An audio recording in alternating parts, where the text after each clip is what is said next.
Hi, இன்னைக்கு வெட்னஸ்டேயோட morning routine பார்க்கலாமா? இன்றைக்கி மார்னிங் பிரேக்ஃபாஸ்ட் என்ன பண்ணியிருந்தேன்னு பார்த்தீங்கன்னா, நார்மல் ஸ்வீட் பன் இருக்கு இல்லையா? ஸோ அதை வச்சு பர்கர் தான் ட்ரை பண்ணியிருந்தேன். இதில் வந்து ஆனியன், டொமேட்டோ, அதுக்கப்புறம் ஐஸ்பர், மயோ, கொஞ்சமாக டொமேட்டோ சாஸ், சில்லி பவுடர் எல்லாமே ஆட் பண்ணியிருந்தேன்.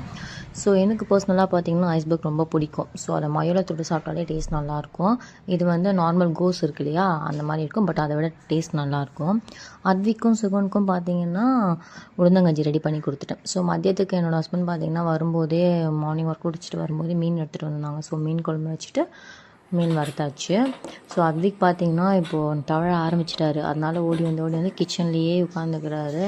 அந்த கிச்சனில் அப்படி என்ன தான் இருக்குமோன்னு தெரியாது. என்னை விட அதிகமாக கிச்சனில் இப்போ டைம் ஸ்பெண்ட் பண்ணுறது யாருன்னு பார்த்தீங்கன்னா அத்விக் தான். ஸோ இருந்து அந்த கொஞ்சமாக டீ இருந்தது. ஸோ அதையும் சூடு பண்ணி குடிச்சிட்டு மிஷில் வாஷ் கொஞ்சம் பேலன்ஸ் இருந்தது. ஸோ அதையும் முடிச்சாச்சு.